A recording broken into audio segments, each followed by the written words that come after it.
ngomongin birokrasi ala-alan.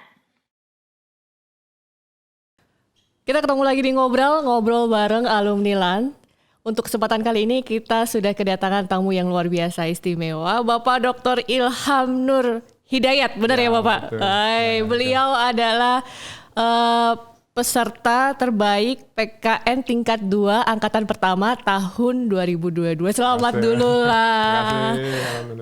Gimana Pak rasanya bisa menjadi salah satu yang terbaik dari orang-orang terpilih ya, dari 60 orang terpilih, karena kita tahu kalau beliau-beliau yang sudah mengikuti PKN tingkat 2 pastilah orang-orang yang sudah memang terbukti kompetensinya dan segala macamnya.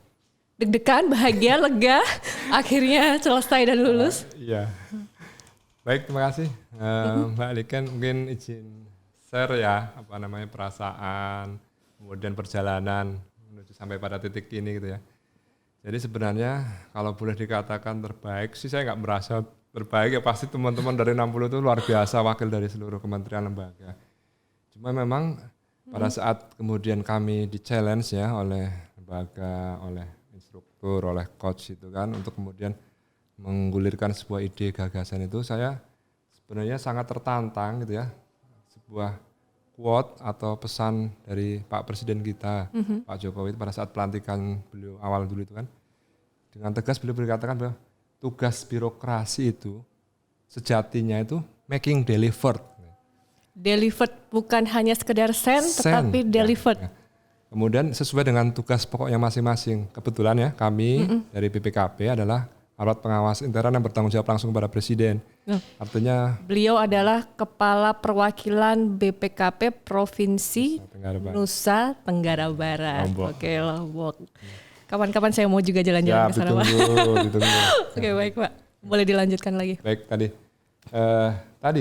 arahan, pesan gitu ya, harapan beliau itu diwujudkan sebenarnya seluruh instan birokrasi di seluruh instansi masing-masing punya tanggung jawab moral itu. Nah, BPKP kan sebagai instansi dari pengawasan intern perlu memastikan bahwa ya program pembangunan nasional yang ada di daerahnya masing-masing, misalnya kayak kami di NTB itu kan, itu benar-benar tadi tidak hanya selesai pada outputnya saja. Nah, saya kebetulan mengambil studi case-nya tentang bendungan nih. Bendungan kenapa di NTB saya angkat? Ini terkait dengan, mohon maaf, proyek perubahan yang Bapak lakukan di PKN tingkat 2 ini ya Bapak ya. Bendungan itu, jadi NTB itu adalah provinsi yang memiliki bendungan terbanyak Mbak Nikan. Di Indonesia, NTB adalah provinsi terbanyak yang memiliki 72 bendungan dari 234. Nah, jadi bagaimana kemudian dia optimal, harusnya kan berkorelasi positif terhadap peningkatan taraf hidup masyarakat gitu kan. Nah, kemudian bagaimana kemudian pemanfaatannya itu perlu dikawal. Nah, saya merasa bahwa ini saya perlu mengajak seluruh pihak berkolaborasi. Kata kuncinya kolaborasi lintas sektoral, mengajak semua pihak bahwa itu bukan hanya tugas PUPR, bukan hanya tugas BPKP mengawasi, tapi semua dari mulai mengawal dari hulu hingga hilir gitu ya. Kan pasti kan ada sedimentasi, ada lahan kritis, itu ada KLHK, ada pertanian dan seterusnya. Saya mencoba membuat sebuah pemodelan pengawasan melalui sebuah joint dashboard gitu ya. Menggunakan comment center yang ada di sana untuk kemudian tadi sama-sama melihat, mencermati gitu ya, mengawal bagaimana bendungan itu beroptimal fungsinya itu sesuai dengan tujuan awalnya itu. Jadi tidak hanya untuk BPKP saja, tapi untuk semua dan untuk masyarakat NTB. Jadi ini salah satu inovasi yang mungkin bisa direplikasi oleh daerah yang lain juga. Betul sekali. Ya. Dan tidak hanya untuk bendungan, untuk PSN yang lain, jalan, jembatan dan seterusnya. Ya, ininya istilahnya peta jalannya udah bisa dipakai untuk hal yang lain selain bendungan. Boleh info nggak Pak? Ini kira-kira ide untuk membuat proyek perubahan ini muncul memang sudah lama, Bapak pengen rasa yang terpendam ini untuk membentuk ini, atau memang setelah Bapak mengikuti PKN 2 jadi terbersit keinginan, wah ini kayaknya menarik dan bermanfaat untuk dijadikan sebuah proyek gitu? Sebenarnya tantangan itu ada tercetus sudah lama. Kata kunci tadi, bahwa birokrasi itu harus making delivered. Kemudian tertantang lagi ketika saya dipanggil ikut PKN itu, wah ini harus saya wujudkan dalam bentuk sebuah modeling pengawasan yang tadi kolaboratif tadi itu. Dan case-nya tepat sekali, kebetulan saya posisinya di NTB yang bendungannya banyak. Saya jadikan studi case. Jadi sebenarnya kalau keinginan untuk tadi membuat modeling pengawasan itu sebenarnya sudah lama, bahkan sejak saya dilantik pertama sebagai kepala perwakilan, saya harus membuat sebuah inovasi yang membedakan dengan perwakilan-perwakilan yang lain tentunya. Dan ini kayaknya sejalan sekali dengan tema PKN 2 Angkatan 1 ya Bapak ya. Kebetulan temanya adalah memperkuat ketahanan ekonomi untuk pertumbuhan berkualitas dan juga berkeadilan ya. Jadi memang istilahnya apa yang menjadi cita-cita Bapak sesuai dengan apa yang ada di PKN tingkat 2 ini ya. Ketemu gitu kan. Ketemu, ya.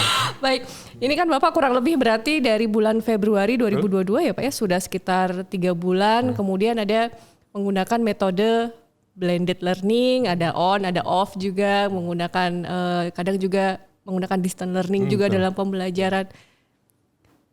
Apa Pak yang paling berkesan menurut Bapak ketika Bapak mengikuti PKN tingkat 2?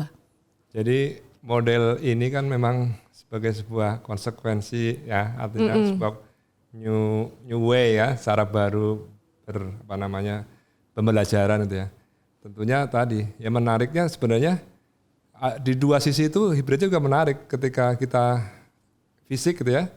Kita bisa ternyata ketemu dengan berbagai macam tadi kementerian lembaga, bahkan Pemda yang saya mungkin tidak pernah terdengar gitu. Ada teman-teman dari Anambas, Mentawai gitu. Oh rupanya mereka bercerita tentang dinamika yang ada di sana. Tapi memang ada pertemuan klasikal ya Pak ya untuk ada di pertemuan klasikal angkatan 3 kali ya. Oh 3 kali. Jadi seminggu, terus off, seminggu, lagi. Selama periode dari Februari hingga hari ini. Oh, bertukar pengalaman, bertukar pikiran dengan rekan-rekan yang lain gitu ya.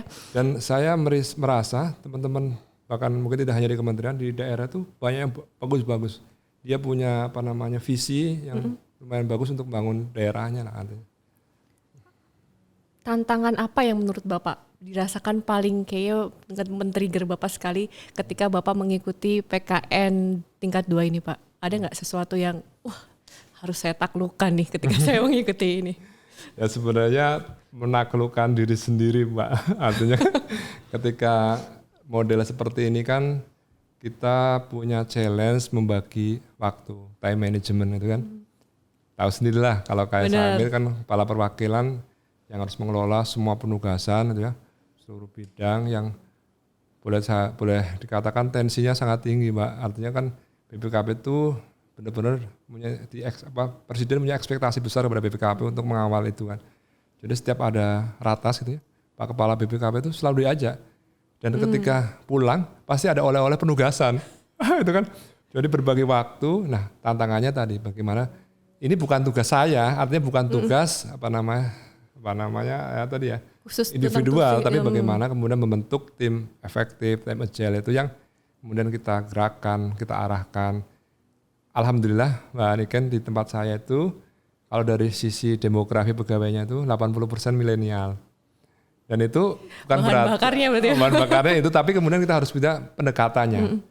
Nah, ternyata khusus. Nah, saya itu kalau boleh sharing ya, boleh itu Bapak. penganut model leadership yang unik nih. Nah, saya menganut unbossed leadership. Unbossed leadership.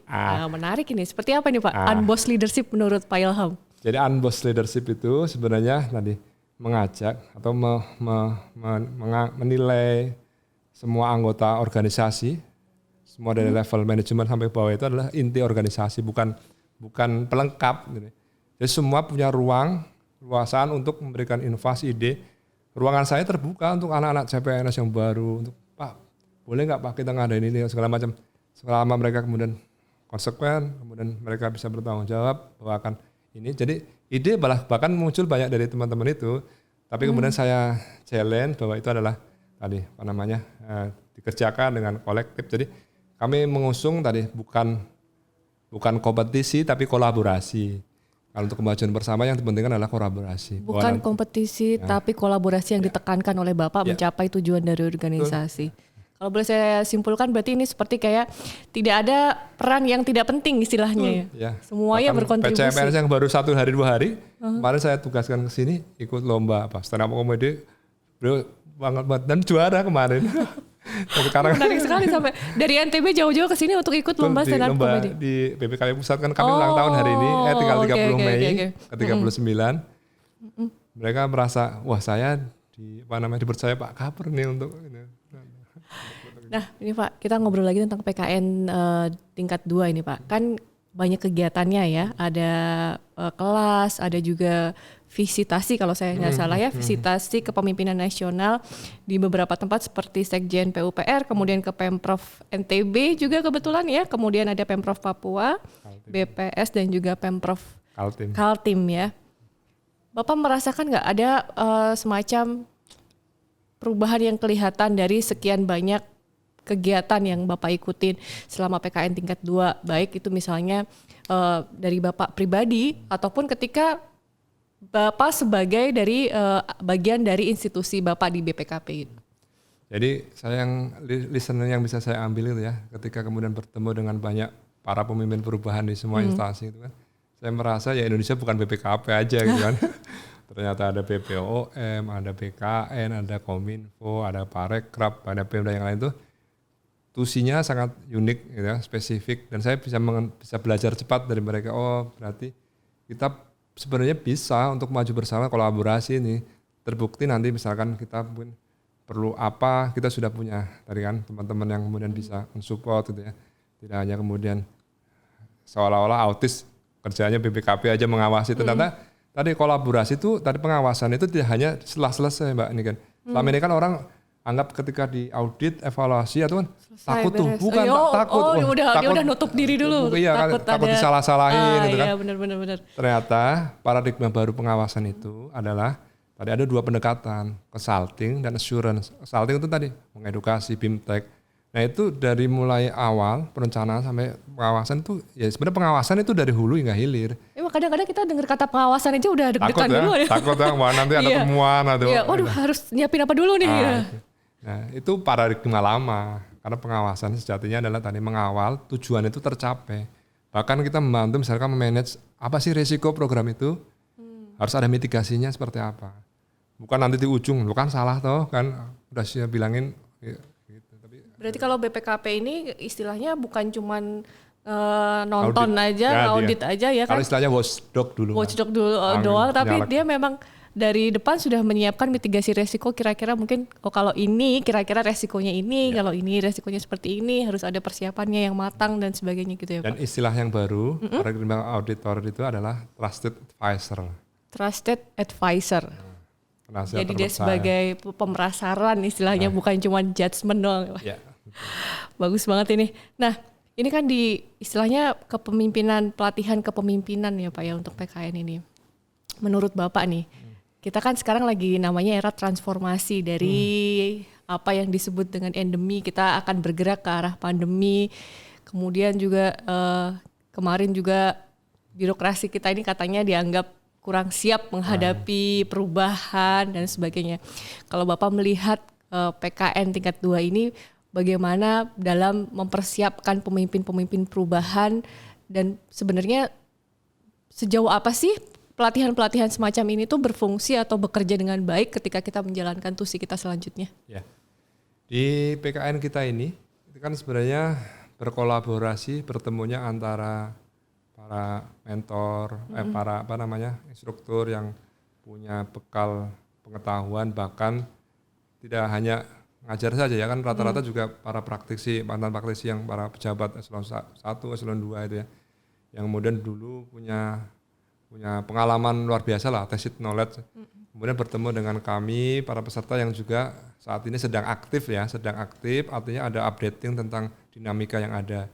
Dan ini sebenarnya pelatihan seperti ini sangat luar biasa, dan mempertemukan antara teori, praktek gitu ya, dan sharing antar peserta. Nah itu kemudian menjadi sebuah, tidak hanya tacit knowledge, tapi jadi sebuah knowledge yang kemudian bisa di-share keseluruhan. Jadi kemudian kan kita materinya ada tentang bagaimana kita menjadi organisasi yang agile, adaptif, pemimpin yang bisa kemudian menginspirasi, dan bisa kemudian berkolaborasi dan seterusnya. Itu mata-mata ajar yang kami rasa sangat bermanfaat dalam prakteknya, karena kalau sudah level eselon 2 itu kan tidak hanya kemampuan teknis gitu ya, tapi bagaimana kemampuan manajerial strategis itu yang kemudian harus kemudian diperkuat, karena harus berkoordinasi, sinergi, kolaborasi dan sebagainya ya Pak ya. Nah ini kan kalau di LAN ini kan sekarang mengembangkan yang namanya learning community istilahnya. Jadi istilahnya pembelajaran tidak hanya dari kelas saja, tapi community ini nih yang akan membentuk kita gitu. Kalau menurut Bapak seperti apa Pak? Itu betul. Jadi sebenarnya community terjadi tidak hanya pasca diklat. Gitu kan.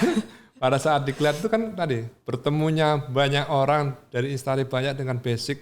Ada yang insinyur, ada yang akuntan, ada yang dulu pendidikan segala macam itu kan kemudian bertemu tadi sharing knowledge, kemudian sekarang nanti ini kebetulan sudah selesai ya. Kami juga akan mempertahankan forum diskusi alumni PKN 2 yang kemudian tentunya nanti saya rasa Mbak Ikan kalau kita sudah punya relasi kolega yang ibaratnya merintis sejak awal itu ya dari mulai ya mungkin ada ya beberapa yang belum eselon 2 ya salon kemudian naik itu punya ikatan emosional yang tinggi dalam arti positif ya bukan untuk koneksi dan segala macam itu sama-sama punya visi sama kita punya teman di Sekjen DPR punya teman di Menkominfo BKN semua bisa disinergikan bahkan punya join program misalkan untuk kemudian bisa lebih mudah jadi community tadi sebenarnya terbentuk pada saat proses itu insya Allah setelahnya malah bahkan mungkin akan lebih kuat.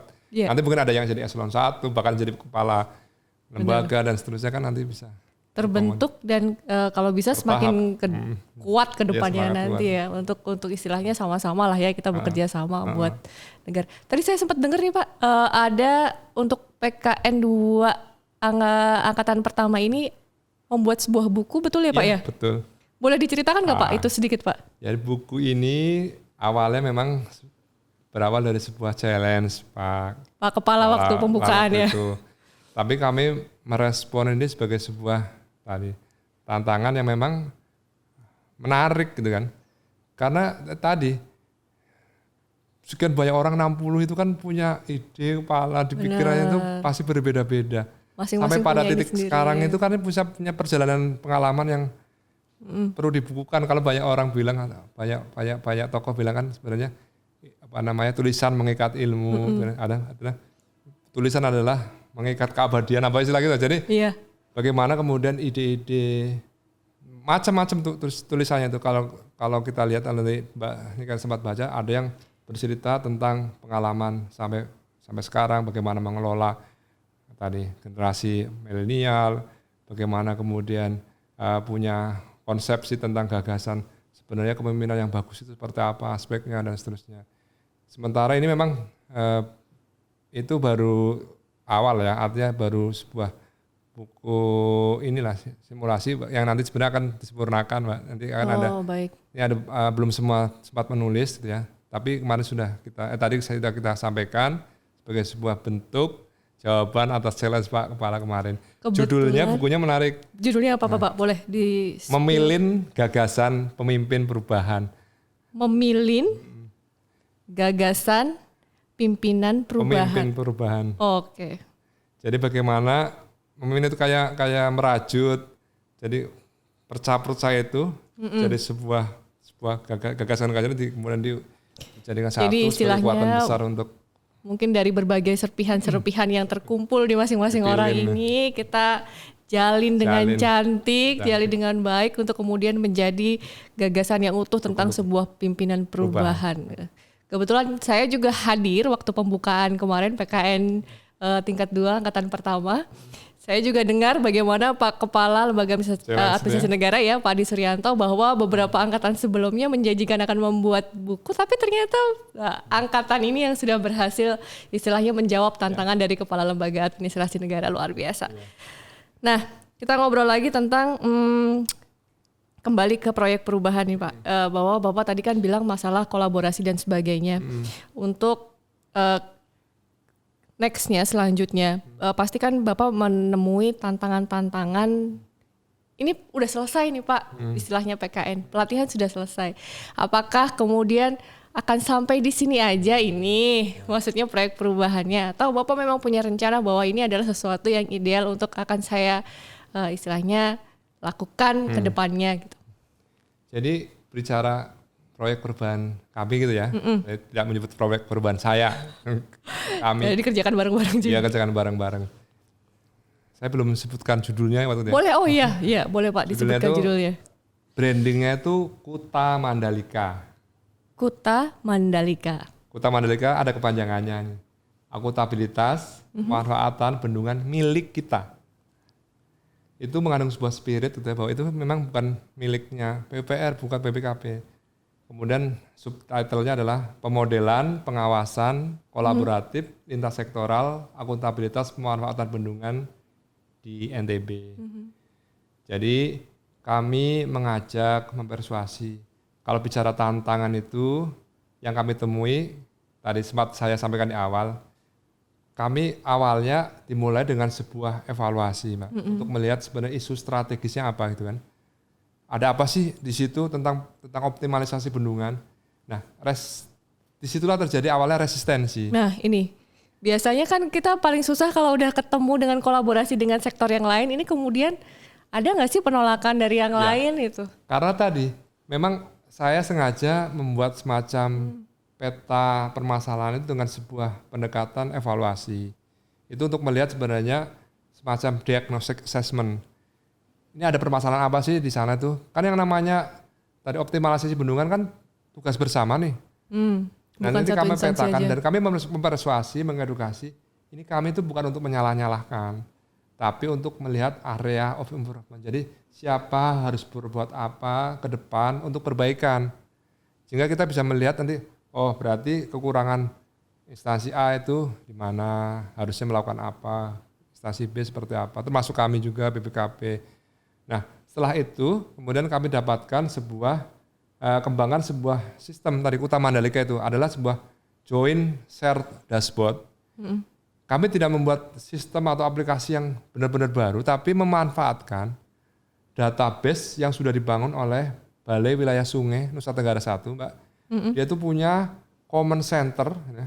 Itu satu-satunya di Indonesia nih. Yang kemudian kalau kita nanti bisa melihat ke common centernya itu, kita bisa melihat bendungan A, 72 bendungan itu, sekarang posisinya sedang seperti apa nih? Sedang mengairi sawah. Ini basicnya berarti pakai database pengelolaan data, apa masuk kayak big data gitu Ya, atau big data bendungan itu. Kan kemudian sayang sekali kan harusnya kemudian hanya dipakai oleh Balai Wilayah Sungai saja. Nah kemudian kita persuasi ke kepala BPS-nya, bahkan kita sudah sampai Pak Menteri dapat dukungan juga. Ini bisa dimanfaatkan. Jadi kami melakukan hasil evaluasi kan, kemudian dapatlah profil bendungan 72 itu dengan harusnya tujuannya untuk apa, sekarang seperti apa, ada gap seperti apa, siapa yang harus bertanggung jawab. Kita injeksi di sistem itu yang kemudian bisa dilihat semua. Dan semua nanti bisa juga saling ada forum dialog di situ. Tapi ini bisa diakses oleh instansi-instansi yang lain dengan, gitu ya? dengan teregistrasi ya, artinya kan betul. officially kan, tidak mungkin sembarangan orang. Yang ada hubungannya dengan ini istilahnya ya. Dan nanti kita juga buka untuk publik, tapi yang terbatas, dia mungkin hanya komen, memberikan masukan, oh di sini bendungan, tapi tidak untuk kemudian mengedit, mengubah data. Tetap ada partisipasi masyarakat yang ada di situ ya. Bertahap nanti akan ke situ, Mbak. Setelah kita sudah siap ya, setiap kali ini kan ada beberapa pihak yang sedang kita rangkul untuk tadi jangka menengah panjangnya itu saya tadi itu. Tadi prototipnya udah jadi, yang kita kembangkan, dan antusiasme inspektorat juga yang di wilayah NTB juga akan berperan melalui sebuah forum namanya Forum AIP, Asosiasi Internal Pengawas Pemeriksaan Internal Indonesia. Intinya kalau saya boleh sampaikan berarti bahwa istilahnya bibit yang sudah tumbuh ketika Bapak mengikuti PKN ini akan istilahnya Bapak kembangkan kemudian bisa dimanfaatkan secara luas untuk membangun Indonesia juga ya. Dan itu milik semua, sistem itu bukan milik BPKP tapi milik semua. Jadi istilahnya kolaborasi koordinasi itu tidak hanya sekedar jargon tapi memang benar-benar harus dijalankan. Jadi pemimpin perubahan, pemimpin transformasi ya memang harus mau dan mampu, nggak cuman mau tapi dia juga harus bisa mampu untuk merangkul seluruh pihak dan berkontribusi bersama untuk mencapai tujuan yang diharapkan. Terakhir nih Pak, saya pengennya panjang-panjang nih sama Bapak, menarik sekali tapi apa daya ini waktunya sudah hampir habis. Ada nggak Pak tips-tipsnya untuk bisa berhasil sukses menjadi salah satu peserta yang terbaik ketika mengikuti pelatihan PKN? Pertama adalah kita membangun trust bersama. Ide mungkin bisa jadi dari kita, dari orang lain, tapi bagaimana kemudian bisa bulat mewujudkan itu. Tadi tidak ada Superman, yang ada super tim gitu kan. Nah, tim efektif itu kita bangun, kita tadi berikan semacam pemahaman awal bahwa ini adalah project teman-teman gitu lah. Ketika nanti berhasil, ini bermanfaat, ada semacam tadi kepuasan batin, aktualisasi diri sebagai seorang birokrat gitu kan, making delivered gitu kan. Jadi tidak hanya menggugurkan kewajiban gitu kan. Saya sudah tugas melakukan audit, ada temuan udah, tapi apa ya itu ya. Kan harusnya kemudian kita bisa mengawal sampai tadi outcome, impact terhadap masyarakat. Karena kami kebetulan punya jargon ya, slogan tahun lalu BPKP di ulang tahunnya mendeklarasikan BPKP hadir dan bermanfaat. Di ulang tahun yang ke-39 ini yang jatuh kemarin tanggal 30 Mei itu kami mengusung jargon kian bermakna mengawal Indonesia mandiri. Kian bermakna mengawal Indonesia mandiri. Bagus banget. Jadi teman-teman punya spirit itu. Yang tadi bagaimana kita membangun spirit teman-teman itu. Jadi akhirnya ketika mereka merasa terlibat sebagai satu tim, bukan sebagai tadi saya hanya disuruh untuk rekap, cari apa tuh. Mereka punya ide yang kemudian gagasan untuk itu. Saya sebenarnya hanya mengarahkan, memberikan panduan dari awal saja. Mereka bahkan kalau mau nanti di share, saya kaget juga. Ternyata teman-teman menyiapkan evidence itu tanpa saya pernah mengarahkan. Udah dari mulai A1 sampai D4 berapa itu udah lengkap. Tidak hanya fisiknya tapi di Google Drive itu udah lengkap semua. Berarti Bapak istilahnya sangat mengapresiasi kerja tim ya Bapak? Bukan saya, yang juara bukan saya. Tim efektif saya yang juara. Apa yang tim efektif saya? Baik, ini kan berarti istilahnya totalitas yang dipegang Bapak ya. Ketika kita melakukan sesuatu itu tidak hanya output yang ada tapi harus outcome, termasuk ketika kita mengikuti pelatihan ya Pak. Tidak hanya mungkin sekedar mengikuti ataupun tidak hanya sekedar tersusun proyek perubahannya, tapi kemudian bagaimana ada manfaatnya. Ada outcome yang bisa diambil dari sana, ada manfaat yang bisa diambil dari sana. Itu tadi obrolan kita bersama Bapak Dr. Ilham Nur Hidayat, Kepala Perwakilan BPKP Provinsi NTB. Kebetulan, saya rasa bukan kebetulan ya, memang beliau layaklah untuk menjadi salah satu peserta terbaik di PKN tingkat 2 angkatan 1, terbaik dari yang terbaik. Sekali lagi saya ucapkan terima kasih Pak Ilham. Luar biasa sekali dan banyak pelajaran yang bisa kita dapatkan pada kesempatan kali ini. Berbagai quote yang tadi sudah Bapak berikan, termasuk juga hal yang menarik tentang leadership, yaitu adalah unbossed leadership, bahwa semuanya punya peran. Semuanya punya... Tidak ada bos, tidak ada staff. Tidak ada bos, tidak ada staff. Semuanya kolaborasi, semuanya berkinerja, semuanya bersinergi untuk mencapai tujuan yang sudah ditetapkan. Sampai ketemu di Ngobrol edisi selanjutnya, ngobrol bareng alumni LAN.